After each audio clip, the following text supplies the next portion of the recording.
Welcome back, it's Kyle with All in Survival, and it's been a while since I put out a video, and as the weather starts to cool off, lots and lots of projects going on. So I've spent a lot of time. I've been rebuilding an old 81 GS850 cafe racer, turning it into a scrambler. So I spent a lot of time in the garage, and work has been crazy, family life and all of that. And look at what I've got going on, any improvements I can make, and reorganizing, looking at expiration dates and certain things to make sure that things get replaced. So today we're going to be talking about medical.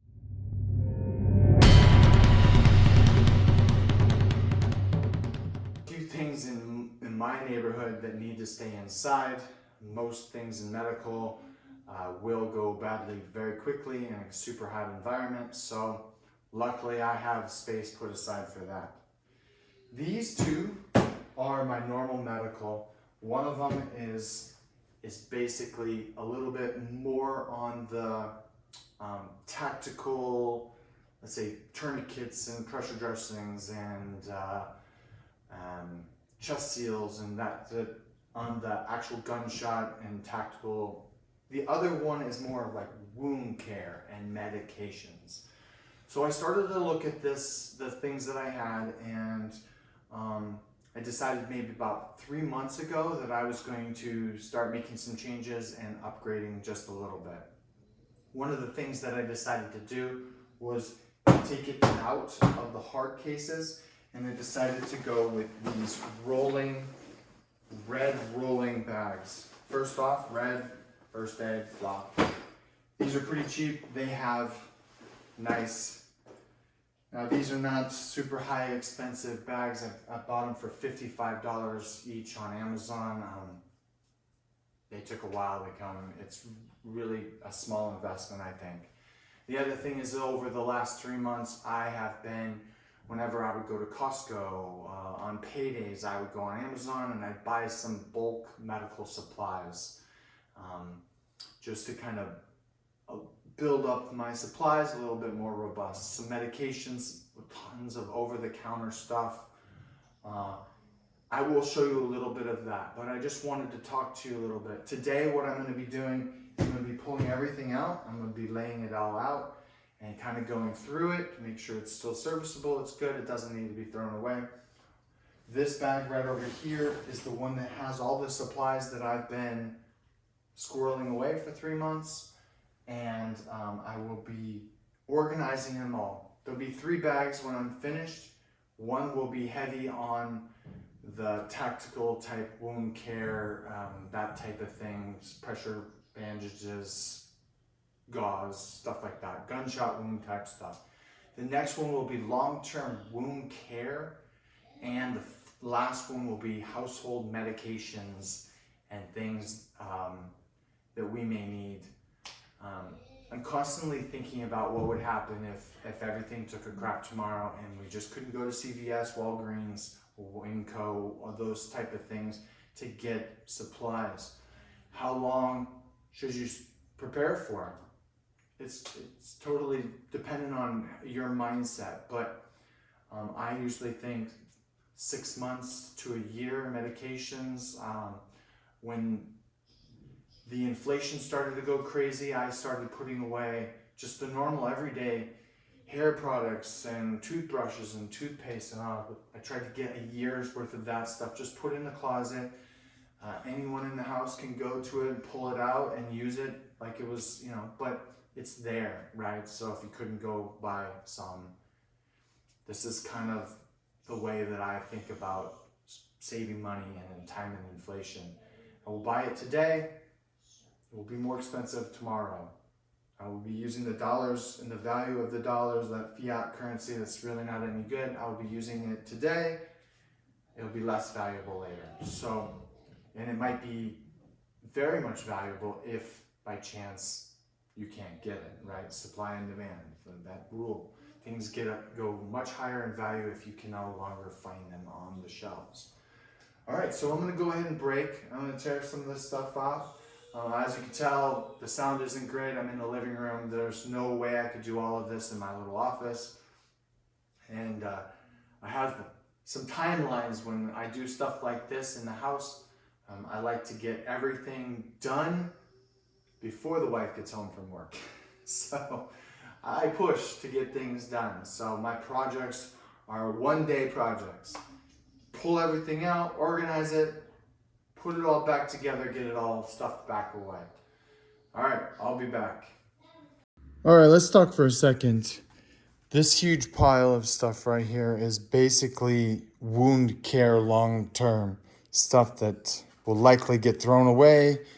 There's chuck pads, lots of sterile bandages, rolls. There's additional boxes, wound care, lots of tape, several boxes of tape, gauze, wound care pads, iodine, extra wraps, Band-Aids, iodine. So this type of stuff is not expensive. It's bulky, right? You can buy these at Costco for like $8 for four, I think 3 or 4 of those packages. Anyways, let's move down. We got some iodine, more wound care, rubbing alcohol, hydrogen peroxide. These are refill kits for first aid. They've got all the, I'm just gonna keep them like that, and lots of extra Band-Aids. Bulky, not expensive. It just takes some willpower to order some every couple of days or every week or whatever, order a little bit. All right, let's move over. All right, so I have several of this type of stuff in the house, but I like to keep stuff separate and in a box. So pulse ox, some thermometers, there's a couple of them, stethoscope. We've got several of the automatic blood pressure machines with extra batteries sitting in here, but I also have a manual one. Once upon a time, I was good at using these, and I should probably bring myself up to speed again. I took a couple of pictures of these. I have several different types of Israeli style bandages you can get on with one hand. There's some Celox. This goes directly into a wound cavity to try and stop the bleeding. In this house, there are probably 25 tourniquets, but there are several extra ones that are just in the box. Nasal chest seals. A couple boxes of gloves, masks, more hydrogen peroxide, and alcohol and sanitizer, wound care. Now over here, I've got a couple of the stapler seals, a Surgix kit, several different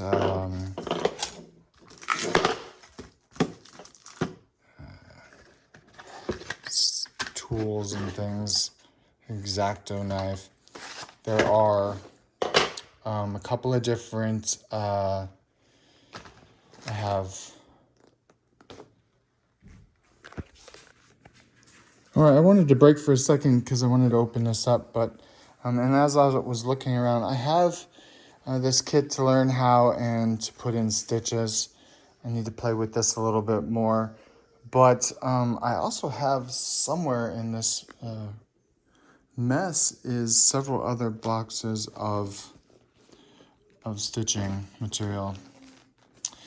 Obviously, you can use these staplers to put in stitches, and this is actually my mother, who was an RN, put this together. It's a lidocaine kit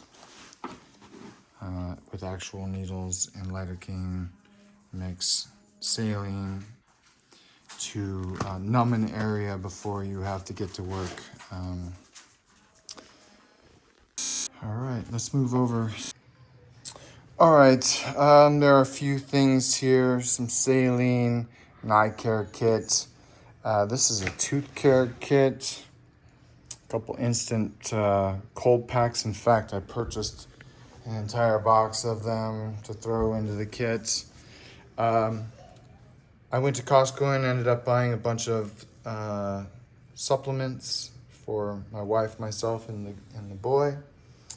And let's see, we got some hydration and Gatorade powder. Lots of over-the-counter medication. There's a little bit of everything here. There's some cough syrup, some migraine, Excedrin, some Motrin for kids. Caffeine, I think, is a valuable commodity that you should consider.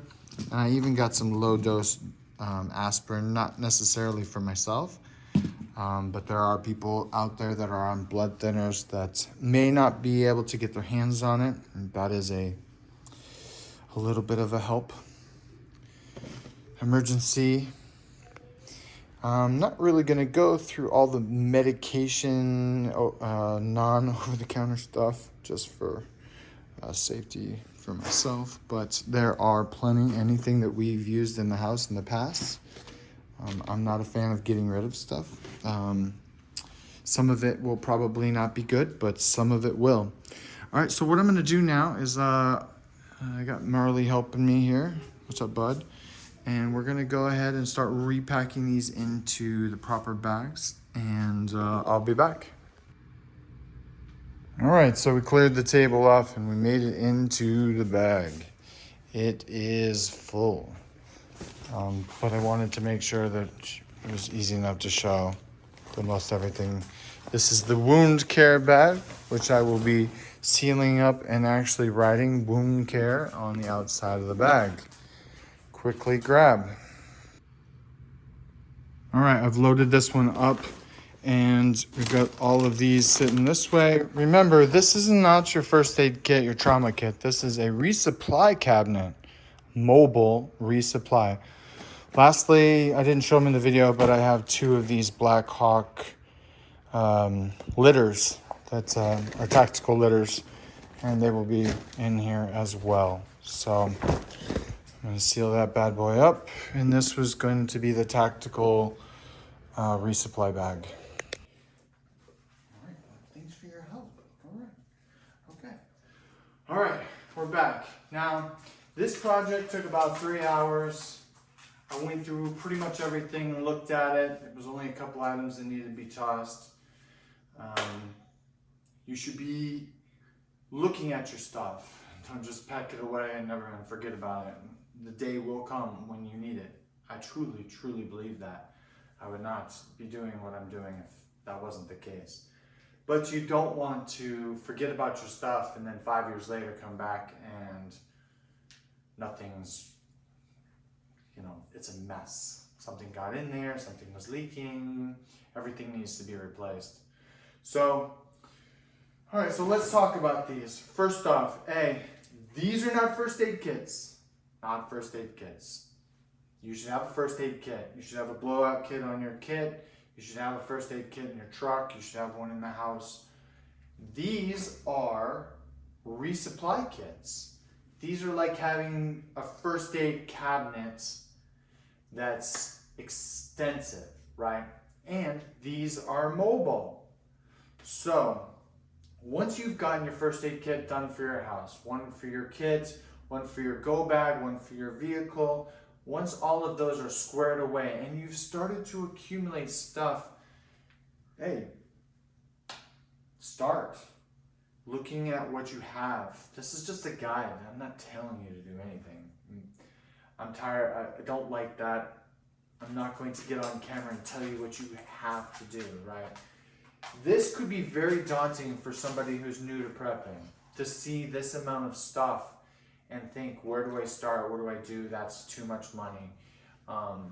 If I was to start fresh tomorrow and I decided this was my goal, this would be very daunting. Remember, this is not your goal. Your goal is to have first aid kits, a trauma kit for your tactical stuff, and then supply, right? We're in an age of inflation, right? If I choose to take some of my fiat currency that the government gives me for doing my job, then I will use that to buy something that's tangible, tangible, right? My money will be worth less tomorrow. This will be worth more tomorrow. And if there's a event, if something happens and you cannot go to CVS, Walgreens, and the rest of them and go and get something, this will now be worth its weight in gold. So this is a savings plan to me.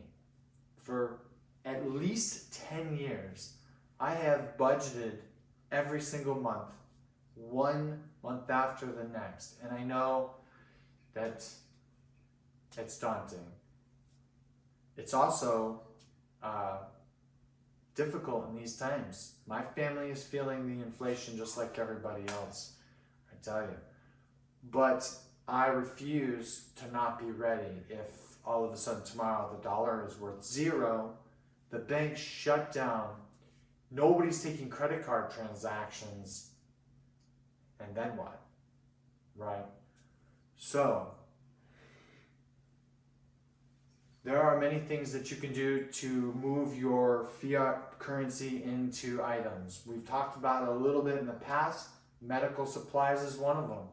Ammunition, magazines. Go buy firearms. I mean, even if you don't want to, just keep them for the future, right? It's a tool, right? It's a hammer that you can put in your safe, bring out when somebody else needs to build a house. And you sell them a hammer. It's just a tool, right?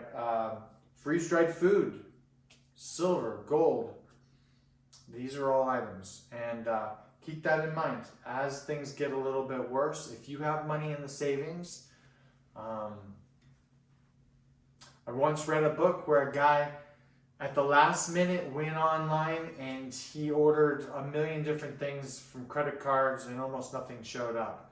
But he went down to a local Walmart and talked to the manager, and the manager had a pallet of coffee in the back, and he offered him $5,000 for the entire pallet, which the money was almost worthless at that point, and the guy took it, thinking that $5,000 was a lot of money, and he used that pallet of coffee over the next year to feed his family with trades, right? Coffee, trading, food, okay? So keep those type of items in mind, right? Those things that are...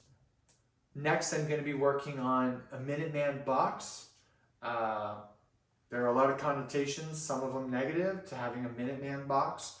But I see it as a single place that can be locked up that will house all of the things that I need to grab and get into a conflict. And that word conflict could mean a million different things, so keep your minds open to that.